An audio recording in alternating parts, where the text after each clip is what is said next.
किसान नेता राकेश टिकैत इस वक्त खबरों के केंद्र में हैं। गुरुवार रात को गाजीपुर बॉर्डर पर उनके एक भावुक वीडियो से न सिर्फ पश्चिमी उत्तर प्रदेश बल्कि हरियाणा, पंजाब और राजस्थान के किसानों में भी आंदोलन के लिए एक नई ऊर्जा देखने को मिली है। इन इलाकों के सैकड़ों लोग हैं जिन्होंने सोशल मीडिया पर लिखा है कि उनके यहाँ कल रात खाना नहीं बना और वो अपने बेटे की पुकार पर गाजीपुर बॉर्डर पहुंच रहे हैं। 26 जनवरी के दिन लाल किले पर हुई घटना के बाद किसान संगठन जिस नैतिक दबाव का सामना कर रहे थे, उसके असर को गाजीपुर की घटना ने कम कर दिया है और किसान नेता राकेश टिकैत का कद बढ़ा दिया है। नवंबर 2020 में जब इस आंदोलन की शुरुआत हुई, तब राकेश टिकैत की भूमिका बहुत सीमित बताई जा रही थी।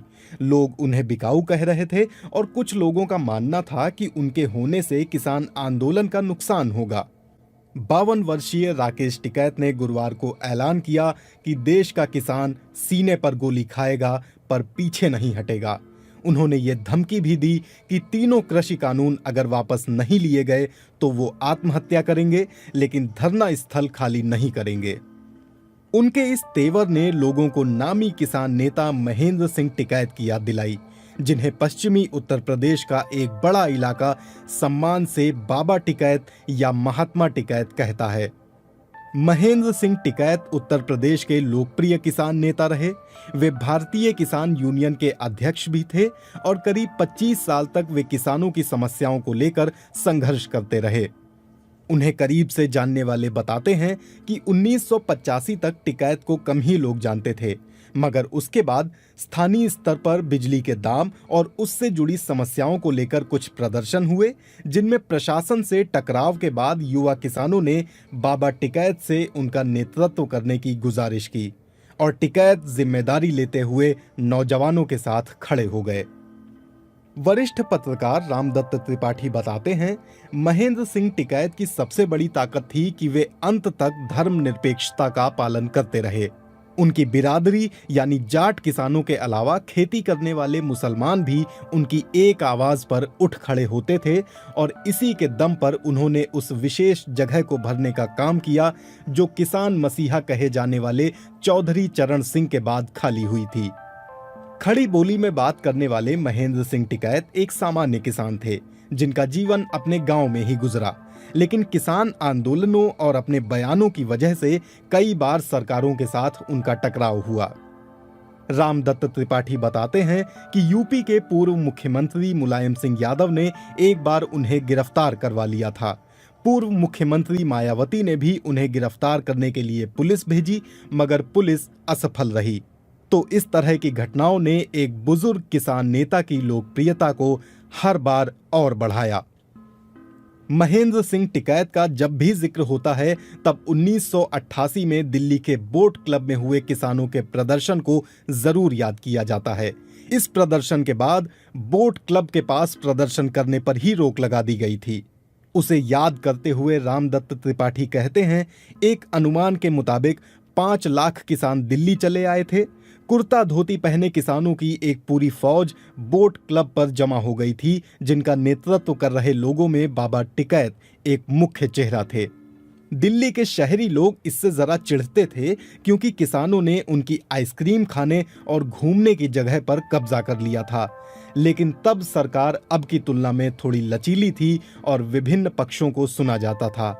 पर अब स्थिति अलग है और इसीलिए राकेश टिकैत और मौजूदा किसान आंदोलन के सामने चुनौतियां ज्यादा हैं। टिकैत परिवार मूल रूप से खेती करने वाला परिवार है।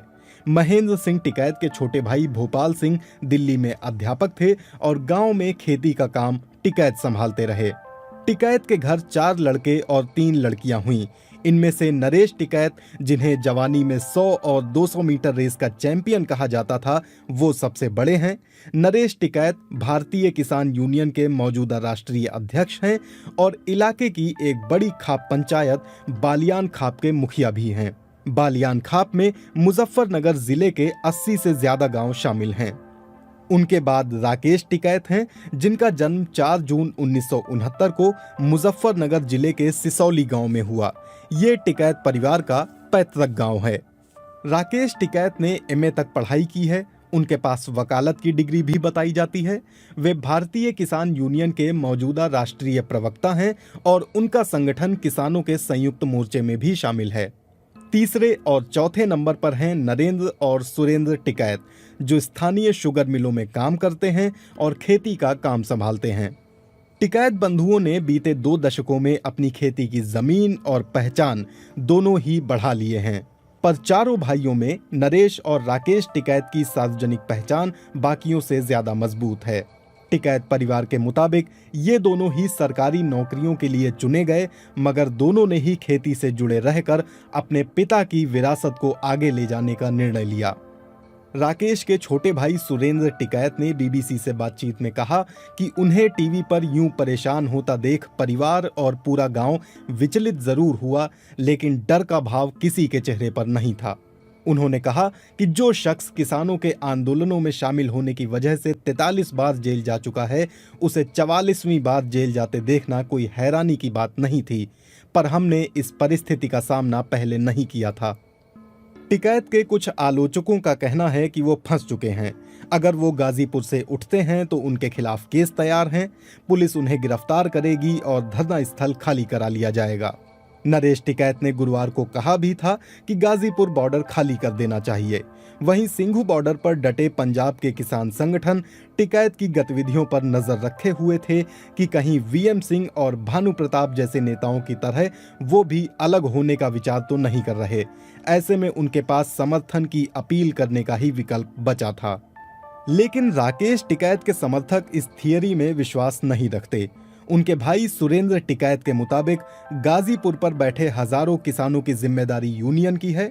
गुरुवार को जब बीजेपी के 2 नेता अपने कुछ कार्यकर्ताओं के साथ धरना स्थल पर पहुंचे तो उनका निशाना राकेश टिकैत नहीं थे, बल्कि वो इस इंतजार में थे कि टिकैत गिरफ्तारी दें, पुलिस धरना स्थल को खाली कराए और वो उत्तर प्रदेश उत्तराखंड की सीमा पर स्थित तराई क्षेत्र से आए हमारे सहयोगी सरदार किसानों और उनके साथ आई महिलाओं को देशद्रोही बताकर उन्हें निशाना बनाएं। इसी वजह से टिकैत भावुक हुए और उन्होंने कहा कि किसानों को पीटने की साजिश की जा रही है। राकेश टिकैत ने गुरुवार को बीजेपी के किसी नेता का नाम लिए बिना यही आरोप लगाया था, लेकिन दूसरी ओर बीजेपी की तरफ से इस बारे में कोई टिप्पणी नहीं की गई है। राकेश टिकैत के भांजे देवेंद्र सिंह ने बीबीसी से बातचीत में कहा कि उन्हें अपने मामा में अब नाना जी यानी महेंद्र सिंह टिकैत की छवि दिखने लगी है। उनकी कुछ आदतों का जिक्र करते हुए देवेंद्र सिंह ने कहा, वो पूर्ण रूप से शाकाहारी हैं, करीब 15 सालों से पैक्ड चीज़ों का सेवन नहीं करते हैं, घर में भी सबको इन चीज़ों से बचने के लिए कहते हैं। वो कई तरह के व्रत रखते हैं, बिना पानी पिए 48 घंटे तक रह लेते हैं। उन्होंने प्रण किया है कि वो 75 साल की उम्र तक ब्लड डोनेट करते रहेंगे। अभी वो साल में 4 बार तक ब्लड डोनेट करते हैं और वो बहुत इमोशनल हैं। देवेंद्र ने जिक्र किया कि राकेश टिकैत की किसान राजनीति में एंट्री की कहानी भी सामान्य नहीं है। उन्होंने बताया कि राकेश टिकैत साल 1985 में दिल्ली पुलिस में बतौर कांस्टेबल भर्ती हुए थे। कुछ वक्त बाद प्रमोशन हुआ और वो सब इंस्पेक्टर बने, लेकिन उसी दौर में बाबा टिकैत का आंदोलन अपने चरम पर था। वो किसानों के लिए बिजली के दाम कम करने की मांग कर रहे थे। सरकार उनसे परेशान थी क्योंकि उन्हें बड़ा जनसमर्थन हासिल था। उसी समय राकेश टिकैत पर अपने पिता से आंदोलन खत्म कराने का दबाव बनाया गया, लेकिन राकेश टिकैत ने नौकरी छोड़कर पिता के आंदोलन में शामिल होने का फैसला किया। चौधरी महेंद्र सिंह टिकैत की एक लंबी बीमारी के बाद 2011 में मृत्यु हो गई। उन्होंने अपने दौर में किसानों के लिए कई बार मोर्चे खोले। उन्होंने हमेशा कोशिश की कि वे राजनीति से दूर रहें। वे बार बार इस बात पर जोर देते रहे कि वो किसानों के एक सामाजिक संगठन का नेतृत्व करते हैं, मगर उनके बेटे राकेश टिकैत ने राजनीति से परहेज नहीं रखा। साल 2007 में पहली बार उन्होंने मुजफ्फरनगर की बुढ़ाना विधानसभा सीट से निर्दलीय चुनाव लड़ा, जिसमें वो हार गए थे। उसके बाद टिकैत ने 2014 में अमरोहा लोकसभा क्षेत्र से चौधरी चरण सिंह की पार्टी राष्ट्रीय लोक दल के टिकट पर चुनाव लड़ा, मगर वहां भी उनकी बुरी हार हुई। उन्हें करीब से जानने वाले बताते हैं कि राकेश को ये पता है कि उनकी 2 ताकत हैं, एक है किसानों का कैडर और दूसरा है खाप नामक सामाजिक संगठन, जिसमें टिकैत परिवार की काफी इज्जत है। उनके बारे में कहा जाता है कि बड़े भाई नरेश टिकैत इसलिए अध्यक्ष हैं क्योंकि वो बड़े हैं, वरना संगठन के ज्यादातर निर्णायक फैसले राकेश ही लेते हैं।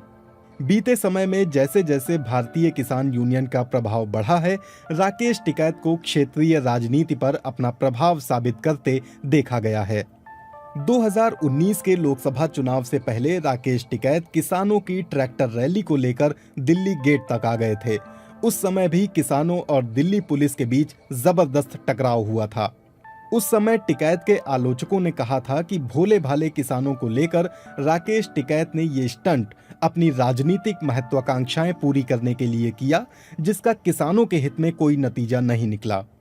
बालियान खाप का सदस्य होने के नाते बीजेपी के नेता और केंद्रीय मंत्री रहे संजीव बालियान के टिकैत परिवार से पारिवारिक संबंध हैं। सुरेंद्र टिकैत ने बीबीसी से बातचीत में इसकी पुष्टि की, पर क्या कल का वीडियो देखने के बाद संजीव बालियान ने परिवार के लिए कोई संदेश भेजा? इस पर सुरेंद्र टिकैत ने ना में जवाब दिया। लेकिन राष्ट्रीय लोकदल के नेता जयंत चौधरी के जरिए चौधरी अजीत सिंह का संदेश टिकैत परिवार तक जरूर पहुंचा। चौधरी अजीत सिंह ने कहा कि ये सबके एक होने और साथ रहने का समय है। कुछ जानकार मानते हैं कि अजीत सिंह का परिवार टिकैत परिवार को बिरादरी में अपना प्रतिद्वंदी मानता है। वहीं जिला मुजफ्फरनगर के लोग चौधरी चरण सिंह के वारिस चौधरी अजीत सिंह के 2019 लोकसभा चुनाव में बीजेपी नेता संजीव बालियान से हारने की एक वजह राकेश टिकैत को भी मानते हैं। बताया जाता है कि राकेश टिकैत ने अजीत सिंह के खिलाफ बालियान को चुनाव लड़ाया था और गुरुवार को रोते हुए राकेश टिकैत ने इसकी पुष्टि भी की। उन्होंने कहा, मैंने भी 2019 में बीजेपी को वोट दिया था। क्या इस दिन के लिए? ये पार्टी किसानों को बर्बाद करने पर लगी हुई है। बहरहाल केंद्र सरकार के अंतर्गत आने वाली दिल्ली पुलिस ने लाल किले पर हुई हिंसा के बाद राकेश टिकैत के खिलाफ कुछ गंभीर धाराओं के तहत मुकदमे दर्ज किए हैं और दिल्ली पुलिस ने अपने नोटिस में उनसे सवाल किया है कि उनके खिलाफ कार्रवाई क्यों न की जाए। वहीं राकेश टिकैत, जो फिलहाल गाजीपुर बॉर्डर पर डटे हुए हैं, उनका कहना है कि वो जल्द ही सभी सबूतों के साथ दिल्ली पुलिस को अपना जवाब